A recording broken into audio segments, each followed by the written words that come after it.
Did you know two of the world's most serene regions are locked in a quiet race? Sikkim versus Bhutan. These two Himalayan gems share breathtaking landscapes. But when it comes to economy, development, and sustainability, who's pulling ahead?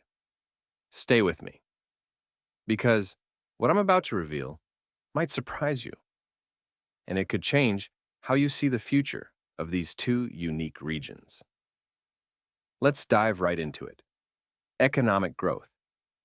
Bhutan is often hailed for its gross national happiness index, prioritizing well-being over pure monetary gain. But here's the question: is happiness enough to sustain an economy? Meanwhile, Sikkim, one of India's smallest states, has quietly posted one of the highest GDP growth rates in India. The state has embraced tourism, hydropower, and a booming organic agriculture industry.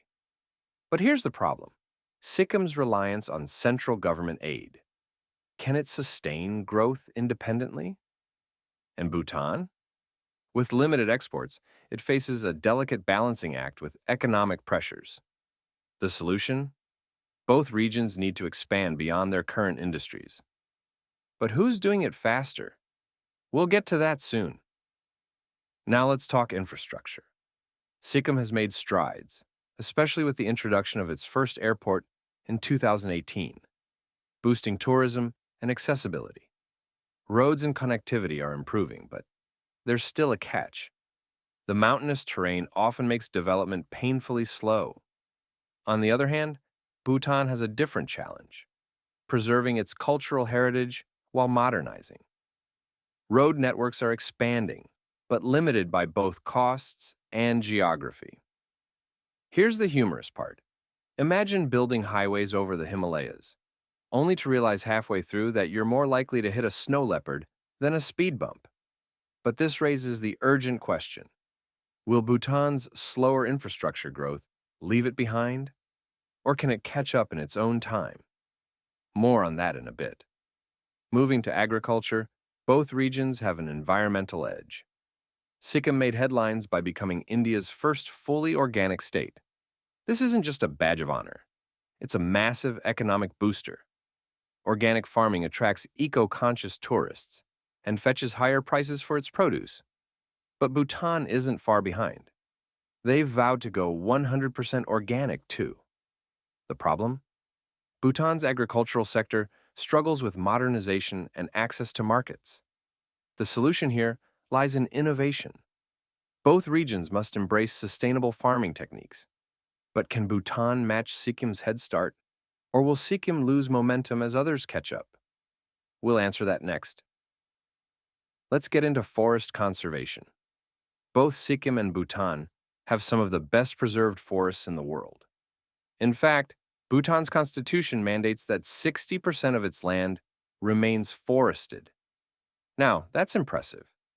Sikkim, on the other hand, has a more strategic approach, balancing development with conservation. Hydropower projects generate revenue without sacrificing much forest cover. But there's growing concern. Could rapid development endanger its fragile ecosystems? Here's a pattern interrupt for you. What if one day Sikkim's pristine valleys gave way to skyscrapers? Sounds ridiculous, right? But the fear of unchecked growth is real.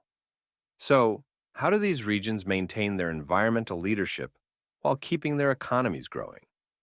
It's a tricky balance, and neither can afford to slip up.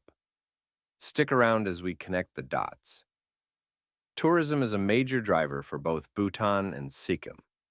Bhutan's policy of high-value, low-volume tourism has created a niche for luxury travelers, ensuring the country isn't overwhelmed by the masses. But with limited tourist numbers, is Bhutan leaving money on the table? Sikkim, on the other hand, has seen a surge in tourists after boosting accessibility, but here's the catch. Mass tourism risks damaging its delicate environment. The challenge for both? Find the sweet spot between economic benefit and environmental preservation. Will Bhutan's exclusivity win out? Or will Sikkim's open-door policy ultimately be more sustainable? I've saved the most interesting bit for last. So, what's the final verdict? The future of these regions depends on their ability to adapt and innovate. Bhutan, with its focus on happiness, must find ways to diversify its economy without sacrificing its values. Sikkim, though racing ahead in many areas, risks growing too fast too soon. But here's the urgent takeaway. The world is watching. These Himalayan regions aren't just competing against each other. They're setting examples for global sustainability, growth, and development.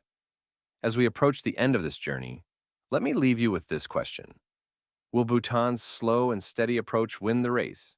Or is Sikkim proving that rapid development, with the right balance, is the key to long-term success? Let us know your thoughts in the comments. Who do you think will lead the Himalayan way into the future? If you found this comparison intriguing, hit that like button and don't forget to subscribe for more insights into the world's most fascinating regions. This has been your wise opinion. Stay curious and see you next time.